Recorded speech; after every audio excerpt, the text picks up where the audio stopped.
Bonjour et bienvenue. Aujourd'hui, on va décrypter ensemble un titre qu'on entend très souvent dans l'actualité financière. Un titre qui, sans qu'on s'en rende forcément compte, a un vrai impact sur notre économie. Alors voilà, cette fameuse phrase, les rendements obligataires ont baissé. On va plonger dedans pour voir ce que ça signifie vraiment, au-delà des mots un peu techniques. Bon, première chose à savoir, quand les médias parlent d'une baisse des rendements, ils font quasiment toujours référence à un endroit bien précis.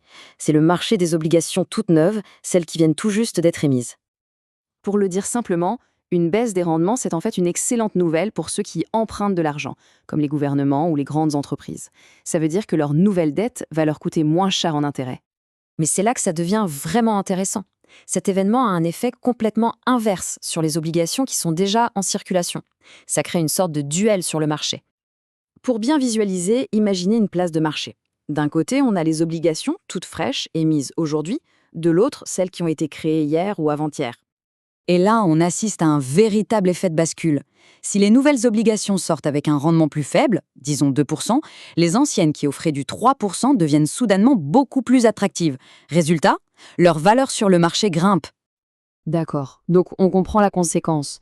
Mais ça nous amène à la question clé de notre enquête, qu'est-ce qui provoque cette baisse des rendements à l'origine? Qui sont les responsables? Et comme dans un bon polar, il y a rarement un seul suspect. En réalité, c'est le résultat de plusieurs forces économiques qui s'entremêlent. On peut quand même identifier trois coupables principaux. D'abord, les banques centrales et leurs décisions sur les taux. Ensuite, les investisseurs. Quand l'avenir est incertain, ils se jettent sur les obligations jugées sûres, ce qui fait mécaniquement baisser leur rendement. Et enfin, l'état de santé de l'économie, une croissance faible ou une inflation basse, pèse aussi sur les rendements. Mais attention, la liste des suspects est encore longue. Une crise géopolitique à l'autre bout du monde, un simple déséquilibre entre l'offre et la demande, de nouvelles règles financières, tout ça peut jouer un rôle et faire pencher la balance.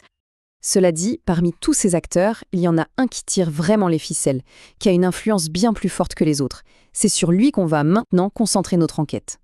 Au cœur de toute cette mécanique, on trouve les banques centrales. Que ce soit la Réserve fédérale américaine, la Fed, ou la Banque centrale européenne, la BCE, ce sont elles qui donnent le là. Leur outil principal, leur arme secrète si on veut, c'est ce qu'on appelle le taux directeur. C'est le taux de référence pour toute l'économie. Quand il bouge, tout le coût du crédit est affecté, en cascade. Et si on regarde dans le rétroviseur, c'est limpide. Chaque fois qu'une banque centrale annonce une décision sur ses taux, le marché obligataire réagit quasiment dans la seconde. La corrélation est directe et immédiate. Prenez 2023, par exemple. La Fed a augmenté ses taux de manière très agressive. L'effet sur le prix des obligations déjà existantes a été glacial, provoquant une forte baisse de leur valeur. Bon, on a identifié les coupables et compris le mécanisme. Mais la question de fond, c'est pourquoi est-ce que tout ça est si important pour l'économie en général et finalement pour tout le monde? Eh bien, c'est crucial. Des rendements plus bas, ça veut dire que les États et les entreprises peuvent se financer et investir à moindre coût. C'est un peu comme de l'huile dans les rouages de l'économie. Et pour ceux qui détiennent déjà des obligations, c'est un effet richesse. La valeur de leur patrimoine augmente. Allez, si on devait tout résumer pour que ce soit vraiment clair, on peut retenir deux règles d'or, très simples. Première règle, quand on entend que la Banque centrale baisse ses taux, il faut savoir que c'est une très bonne journée pour les détenteurs d'anciennes obligations. La valeur de leurs titres grimpe.